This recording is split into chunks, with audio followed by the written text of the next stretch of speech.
Hello guys, welcome back to our channel. One more mini vlog. Today our topic is Hindi కి మాత్రాయం. ఒకసారి చూడండి. మాత్ర వల్లనే మనం భారక్కడి నేర్చుకుంటాం. మీకు అర్థం అవడం కోసం మాత్ర పక్కనే భారక్కడి కూడా రాశాను. ఎలా యూస్ చేశాను చూడండి. ఆ కా ఈ కి ఈ కి ఉ కు ఊ కు రు క్రు కా కా కి కి కు కు క్రు అవి వాటి పక్కన ఉన్న మాత్రలు. నెక్స్ట్ ఏకి మాత్ర కే, ఐ కై, ఓ కో,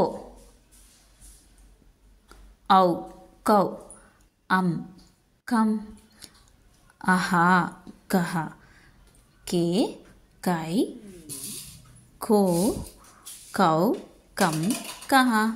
ఓకే, ఈ కా ఈ ఎలా ఏర్పడినాయి, ఏ అక్షరాలు కలిస్తే ఏర్పడినాయి ఒకసారి చూడండి. కా ఏర్పడడానికి ఇక్ ప్లస్ ఆ కలిస్తే కా, ఇక్ ప్లస్ ఆ కలిస్తే కా, ఇక్ ప్లస్ ఈ కలిస్తే కి. అవి చార్ట్లో స్పష్టంగా ఉన్నాయి. ఒకసారి చూడండి. వీడియో మీకు నచ్చినట్లయితే లైక్ చేయండి, షేర్ చేయండి, సబ్స్క్రైబ్ చేయండి. Thank you for watching my video guys.